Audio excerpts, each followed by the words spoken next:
Stacie Zinn Roberts, the host of Live Your Passion. My guest today is writer Elizabeth Heath. Oh, I am so excited to have her with us today. You're going to love her. Elizabeth Heath is a U.S.-born writer, blogger, and editor now living in central Italy. In her past life, she served as an editor-in-chief to several regional magazines and contributed hundreds of articles on travel, business, fashion, celebrities, politics, lifestyle, and more to local, regional, and national publications.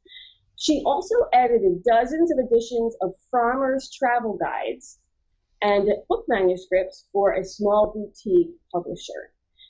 So are we seeing a theme here? She lives in Italy now. She edited travel books. In 2008, while on a trip to Italy to decide if she really wanted to live there, something that she thought of for a very long time, she met her future husband. His name is Paolo, and they now have a daughter, Naomi, 3 dogs, several hundred olive trees, and a few acres of grapevines. In her award-winning blog, My Village in Umbria, she writes about the peculiarities of life in the Italian countryside, the good, the bad, the comical, and the bittersweet. She also runs an editing service for bloggers, www.bloggereditor.com, and she specializes in helping bloggers whose first language is not English. Welcome to the show, Elizabeth Heath.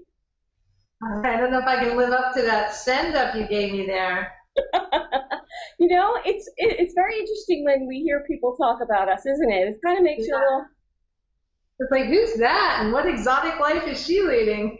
And it's you! I loaded the dishwasher today. I don't know about you. Well, it's actually, it's like 9:30 in the morning here. And in Italy, it is, what time at night? It's happy hour. It's 6:40. So. Isn't that incredible? And we were able to talk to each other. I haven't seen you in person in years when we both lived in Florida. And we met at a writers group years and years ago. Yeah. Yeah. So you've always been a writer, Liz. How did you know that that was what you're supposed to do? Did you always know you were going to be a writer? No, I didn't always know. And I have, talk about being vocationally challenged. I have tried a lot of things. I have 2.5 college degrees in 3 different subjects. So this is not, I'm not a person who immediately, woke up at the age of 8 and knew where I wanted to be for the rest of my life. But I always went back to writing. And even in the jobs I had that were not, where I was not hired to be the writer, the writing work was always given to me. Like, oh, let Liz write it, let Liz edit it. And I always was drawn to that, and it seemed like it was drawn to me as well. And then I eventually just got to the point where I was able to do that full time with my life. It's the thing that comes the most naturally to me. It's the thing that, I don't want to say it's easy, but I guess easy is not the right word. Natural. I'll go back to that, I suppose. And when I think about it, it's the thing, it's like, gosh, I get paid to write words, and doesn't that make me pretty lucky? So even when I'm on a deadline, oh, I don't feel like writing, I think I'll clean out the refrigerator instead of writing that thing I need to finish, I have to go back to that. But you know what? You get paid to do something that's actually a pretty neat thing to do. I agree. I agree. And it's something, I actually was born knowing that, though. I mean, when I was, first grade, and I wrote little stories, and my dad would have me stand up at the front of the room and read the story. I mean, I knew that's what I was supposed to do, but like you, I did other things, but always wound up writing in some way. Right. Yeah. So let's switch gears a little bit and talk about this whole Italy thing. This Italy thing. Because you knew that you wanted to live in Italy long before it actually happened, and you traveled there several times because you were studying for a degree in archaeology, and that's when you met Paolo. Right. So, although it seems kind of like an Eat, Pray, Love story, what I want to know is if the reality kind of lives up to what the fantasy was. That's part of the reason I write the blog. Because sometimes the reality exceeds the fantasy, and sometimes it falls well short. Just like I think it does with any kind of, dream job or dream life or dream vocation. So the answer is yes and no. Sure. Like, I loaded and unloaded the dishwasher today. So that doesn't, when you saw, what was the book in the film, Under the Tuscan Sun, you don't see her loading the dishwasher and unloading the dishwasher. I'm kind of fixating on that thing, but it's just, as an example. So, but what it has exceeded my expectations, and certainly, my life has changed in ways that I never would have predicted it would change. Like, Some days I got a sick kid today. She stayed home all day and cuddled on the couch with me, and I didn't get any work done. And I think that could happen just about anywhere. Yeah, I look out the window and I'm in Italy, but Italy's out there, and I'm on the couch with my sick baby. So. Okay. But give us an example of something that happens in Italy that would never happen in the United States. Or in Europe. Well, next weekend, I was just going to invite you. Actually, we're picking our grapes to make our wine. Oh! So that wouldn't have happened. That never happened to me in the U.S. It's called the Vendemmia, and it turns into this big sort of party and eating all day. And there's lots of sampling the wine from last year. Everything. The first of December, we'll harvest our olives because we have our own olive oil. I go to my doctor's office, and it's in a 14th century palace, complete with the coffered ceilings and painting, the antique tile floors, and so there's this. For me, part of the appeal of Italy has always been this knowledge that you are traveling across layers and layers of history and time, and I think that gets back to this. To my feeling like I'm a storyteller here, and maybe this is just a place where I feel like I have more material to do, and I'm more interested in and passionate about the material here. It goes back to my interest in archaeology, which, when I think about it, when I was a little kid, if you'd asked me what I wanted to be when I grew up, I would have said an archaeologist. And when I had an opportunity to go back to school, well into my adulthood, that's what I went back to school to study. That's what brought me to Italy. That's what kept me, brought me on repeated trips to Italy, and ultimately what gave me some roots here, I guess. But when you lived in the U.S., most of the stories that you told were other people's stories. Now, you either tell your own story through the blog My Village in Umbria, or through your archaeological work. You tell stories of the history of the place that you live, right? Yeah. What's more? Tell me how fulfilling that feels to you. I would say, what's more fulfilling? Digging in the dirt is pretty darn interesting. I have to say, I was able to participate in an archaeological dig this summer that I'm hoping is going to lead to the completion of my PhD. And it had been a few years since I worked on a dig. And, I'm kind of who's the middle-aged woman who's coming here every couple of days and digging, when I could get away from the house and the kids and work and everything else. But boy, it's just so fascinating. Even on the days when you don't find anything, it's fascinating. So that story there is always, I'm always going to be passionate about that. But in terms of the writing I do now, the blog posts that get the most responses are the most personal and heartfelt ones that I write. I can write a post about, here's a great tourist destination, here's a festival that we have every year, and I can tell a pretty good story with those.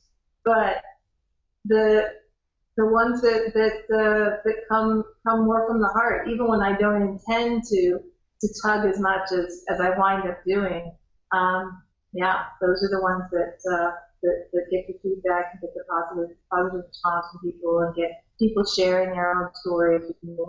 So I'm not sure I answered your question, but I think those are quite rewarding too.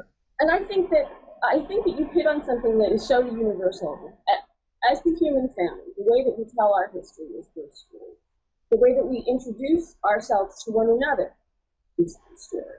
I don't stand up. Like, I read your bio, but you would never do that. You would tell me a story about yourself, right? Right. And so, in order to, what you were saying about the stories that you write that get the biggest response are always personal. It's because that's how we're wired. Don't you think? Yeah. I mean, we all look for commonalities, you know, and a common experience. And even when my experience is in Italy and I'm writing about something that say it could only happen in Italy, something, well, the emotions are universal everywhere, you know, feelings on death, on loss, on love, on motherhood, on, you know, dealing with your crazy in-laws, whatever it is. And I think we all have, for more or less, we've all gone through these things. So I can frame them in a really sort of poetic, picturesque setting because of where I live. But stories, you know, our stories are all the same. I guess it's just a way of telling them. No matter what language you're in. Mm-hmm. Mm-hmm. So, as you know, I created the What's Your Avocado concept that says that everyone has something about them that's special. The key, and we call that unique element in your avocado. That's your avocado. Okay. So, an avocado, right? Yeah, it's kind of obvious. So, with the What's Your Avocado concept, everyone has something about them that's special. And we call that unique element in your avocado. And so the key is to find your avocado and then express that, experience that in the world, actually live the thing that you're here to do. So I always ask my guests this same question. You certainly are living yours. And take me to the moment, your avocado moment, that aha moment when you realized what you were here to do and how you. You know, I've been thinking about that because we talked, you know, when we first contacted me about doing the interview, and I think it was a combination of moments. It was, as I referenced before, knowing I had the ability to go back and study whatever I wanted to do because I was working for a university at the time, and as professional development, I was able to go back to college. So knowing that and saying, gosh, if you could study anything in the world that you wanted to study, what would it be? And the answer immediately was archaeology. That was one moment. At 39, I had that moment. You know, talk about late bloomer, right? Because I didn't get married until 43, and I had my first kid at my own child currently at 45. So, you know, late starting this whole avocado and passion. So that was one aspect of it. Then realizing with the blog, when I started the blog and I started getting immediate feedback on it, that, yeah, this goes back to I'm a storyteller. I'm a storyteller, and this is what I do best, and it's what makes me feel the best. And then I think, you know, when we talk about the Italy package too, that my story on paper looks like, oh, she went to Italy and she found a man and they lived happily ever after. Yes, but it's more than that. There's more to it than that, and I would never recommend to anyone that they set off to go, you know, go, if you like France, go to France and maybe you'll find a man there and live happily ever after. That's not sound advice to give to anybody. And it's not why I came to Italy the summer that I met Paolo.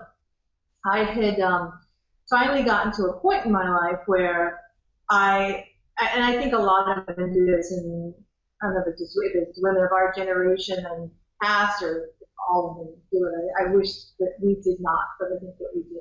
Is that we attach our happiness to finding that other person. You know, well, when this happens, then I'll be happy, or you know, I need to find a mate, I need to have somebody to have children with, I need to have, you know, I want to buy a house, because I want to have a house with somebody in it, you know. And when I gave up on that, I know it's like a cliche because it's a thing that everybody tells you, oh, when you stop looking, that's when you'll find someone. But when I finally suspended, not abandoned, but say suspended the search and figured out that I needed to be happy with myself and I needed to find my path to happiness in life that didn't necessarily hinge on there being another person with me.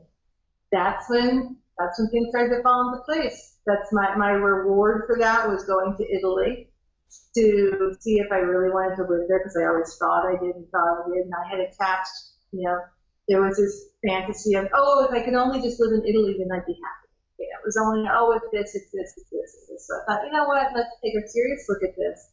Go there, go someplace where you don't know anyone, where you're not going to be surrounded by English speakers. See if you like it, see what it really feels like to be on your own in a strange country and away from everything familiar. And it felt pretty good. I was having, I was having a really good summer here. And in the last 2 weeks that I was here when I met Alba, I met my future husband. So anyway, that wasn't what you asked me for one moment, and I can't. If you ask me for one moment or a short answer, Stacie, I don't think I'm capable of either. But Liz, you hit it completely on the head when you decided, when you finally got to the point in your life that you were going to be authentically you. Yeah. And you finally got to the point where you were going to be Liz, and you liked her, and you were happy in your own skin. Only at that point could the universe open up and give you the full package, which was... Yeah, and you can cue the violins here if you want, but I also, I have to say, when you use that term with being authentically yourself, this is probably the first romantic relationship I've been in where I have been able to be authentically myself too. Hopefully the last one I'll have to worry about as well. But no, so that, there was that too, and so all of a sudden it's certainly you compromise and you do things to stay, to have a harmonious life with another person.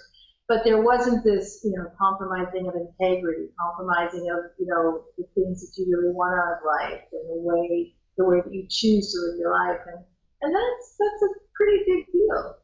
It is. It is, and I think that's where we're all trying to head, to get to be really us with another person, but first we have to be ourselves with us. Exactly.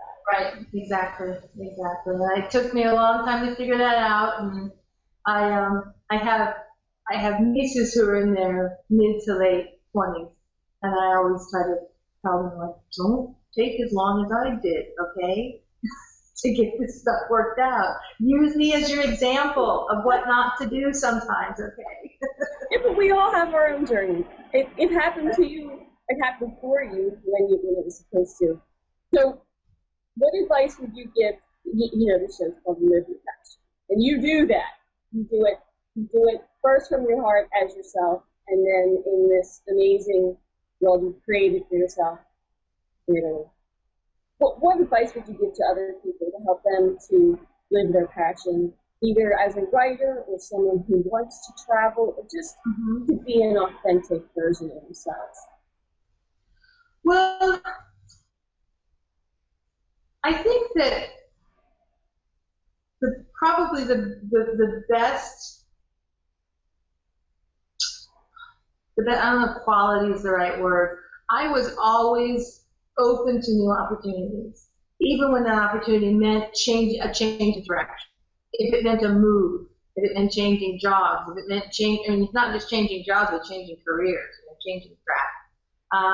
And that has led me to a lot of experiences and adventures, and ultimately to where I am and what I'm doing now. It's not like I'm finished. I don't think you can have a finish line in mind. And that's, and I think we tend to do that. When I get here. Or when I get to Italy, everything will be fine. Well, you know what? I got to Italy, and I got a lot of different problems than I had back in the U.S. to deal with. Which is not to say that I'm not happy, not by a long shot, but the journey doesn't end, I guess. What's the old expression, when you see a fork in the road, take it. And I guess that's the advice I would give. And don't focus on the end game either, because I think that will always wind up in discipline. Great advice. Great advice. Hope so. So Liz, what's the best way for people to get in touch with you? To read the blog is My Village in Umbria. My Village in Umbria at blogger or blogspot.com. I have a Facebook fan page for My Village in Umbria. Umbria, Umbria. And I have my website, bloggereditor.com, with my blogging services. I could go on. There's lots of ways to get in touch with me. And I'm on Twitter at Village in Umbria. Okay. And we'll post all those on the LiveYourPassionTV.com website so people can get in touch. And I just have enjoyed this so much. I know. I'm so glad to be back in touch with you. It's fun. It's like no time has passed. You know, and it's something that we couldn't have done. When's the last time we saw each other? 10 years ago? Probably. We couldn't have done this. Even from Naples to Sarasota, we couldn't have done it from wherever it was you were living because the technology wasn't there yet. It's great. And you can have your own TV show, and you can have your own blog, award-winning. It's a great time to be alive. And real time, too. It's really neat. Thanks so much for being here today. Oh, thank you, Stacie. Bye. I'm Stacie Zinn Roberts. I'm Stacie Zinn Roberts, and this has been Live Your